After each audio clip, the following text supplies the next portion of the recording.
नई कैबिनेट की शक्ल सामने आई है। किस तरह का उसमें सोशल इंजीनियरिंग का फॉर्मूला नजर आता है। करीब 12 चेहरे ऐसे बताए जा रहे हैं जिन्होंने चौंकाया है।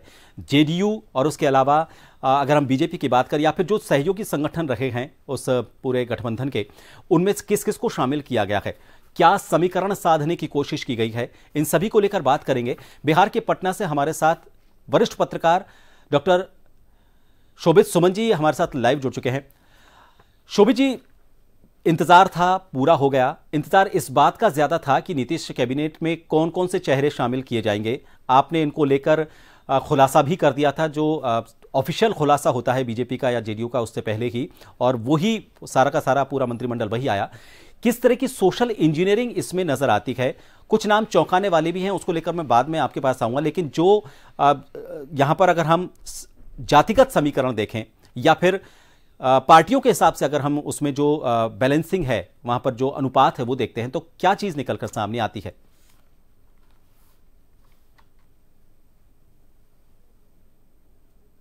कैबिनेट पूरा शपथ ग्रहण हो गया। नीतीश कुमार के अलावा कुल 26 मंत्रियों ने इसमें शपथ लिया है, जिसमें से भाजपा के जो है 14 मंत्री हैं और जो है जदयू के 9 मंत्री हैं। वहीं आप देखेंगे तो जीतन राम मांझी पार्टी के जो है 1 मंत्री इसमें शामिल हुए हैं, और रामविलास पासवान की जो पार्टी, उनके बेटे की चिराग पासवान की जो पार्टी है, उसके 2 कुल मंत्री इसमें शामिल हुए हैं। वहीं राष्ट्रीय लोक मोर्चा के जो है 1 मंत्री इसमें मंत्री बनाए गए हैं।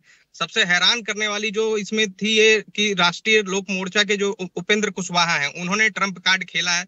यह माना जा रहा था कि उनकी पत्नी जो है वो स्नेहलता कुशवाहा, वो मंत्री बनाई जा सकती है, लेकिन उन्होंने अपने बेटे को जो है इस चुनावी मैदान में कुदा दिया है। और हालांकि उनके बेटे जो हैं अभी कहीं से विधायक नहीं है, लेकिन यह माना जा रहा है कि उन्होंने मंत्री पद की शपथ ले ली है। जो दीपक प्रकाश उनका नाम है, उन्होंने मंत्री पद की शपथ ले ली है और आगामी आने वाले विधान परिषद में उनको शिफ्ट किया जाएगा।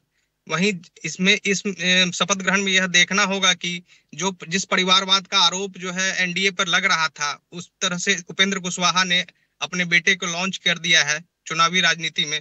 अब देखने वाली चीजें होंगी कि आगे इसका क्या समीकरण मायने रखता है। जहां तक इसमें जातीय समीकरण की बात है, इस बार के जो मंत्रिमंडल में देखा जा रहा है कि जो भाजपा से छिटकता हुआ वोट बैंक था राजपूत बिरादरी का, इसमें सबसे ज्यादा जो है राजपूत बिरादरी के मंत्रियों को जगह दी गई है। वहीं अन्य भी जो है युवाओं को जगह दिया गया है।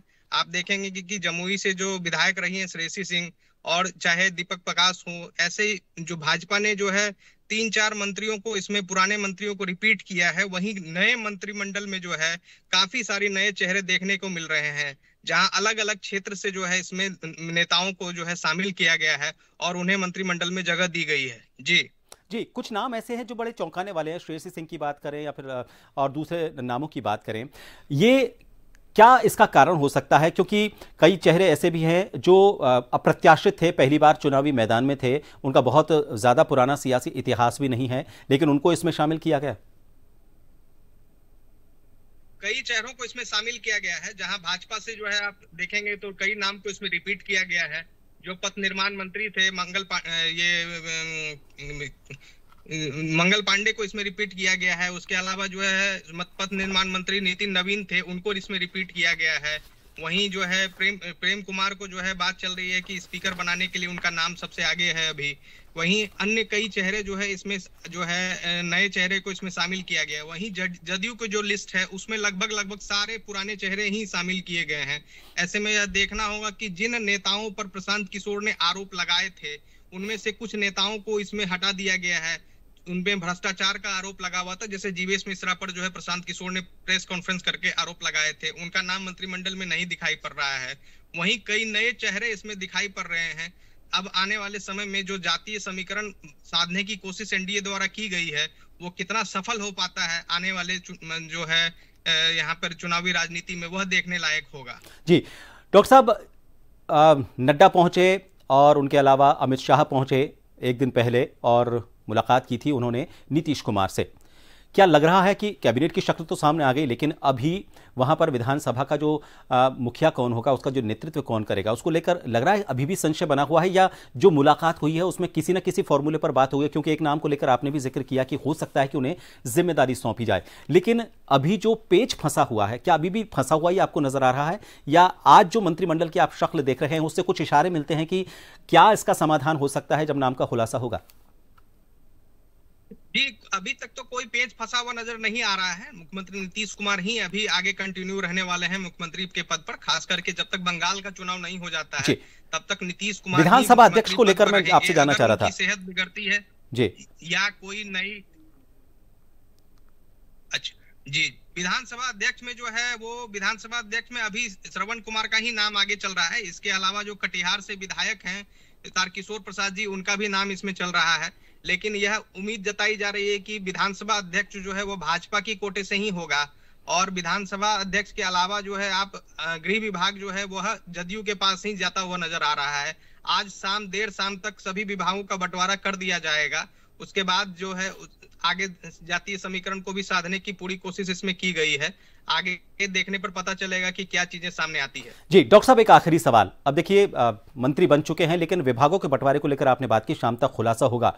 खासतौर पर सबकी नजर जो क्रीम वाले जो विभाग होते हैं उन पर रहती है, और यह कहा जाता है कि उन पर सबकी नजर है। तो क्या लगता है आपको, जो जैसे हम गृह मंत्रालय की बात करें या फिर जो मुख्य विभाग है, चाहे हम वित्त की बात करें, ये सब जो सारी चीजें हैं, इनको लेकर जेडीयू और बीजेपी के बीच अभी भी लग रहा है कि कोई गुंजाइश बाकी है, और या फिर किसका पलड़ा भारी आपको नजर आता है इन प्रमुख विभागों में? जी, अभी तक जो पलड़ा जो है वह गृह विभाग तो जदयू के खाते में ही जाने वाला है। वहीं भाजपा की यह मांग है कि जो स्वास्थ्य विभाग था वह उसके पास ही रहे।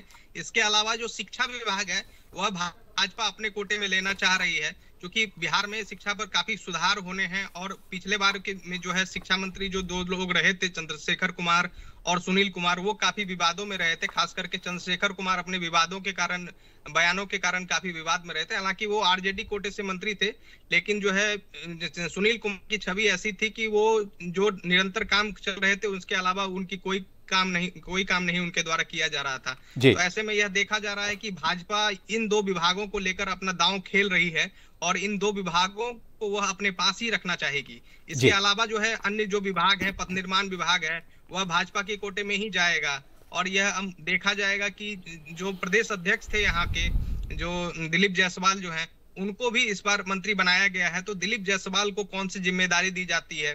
हालांकि यह देखा जा रहा है कि राजस्व और भूमि विभाग जो है वह दिलीप जायसवाल को दिया जा सकता है। इसके अलावा जो है मंगल पांडे पर भी काफी आरोप पिछले बार जो है प्रशांत किशोर ने लगाए थे। तो यह देखना होगा कि इस बार भी उन्हें स्वास्थ्य मंत्रालय ही दिया जाएगा, या फिर उनकी पदोन्नति करके कोई अन्य विभाग उन्हें दिया जाएगा। जी डॉक्टर साहब, बहुत बहुत शुक्रिया। एक तो इस बात के लिए कि आपके पास आज समय नहीं था, लेकिन फिर भी आपने किसी भी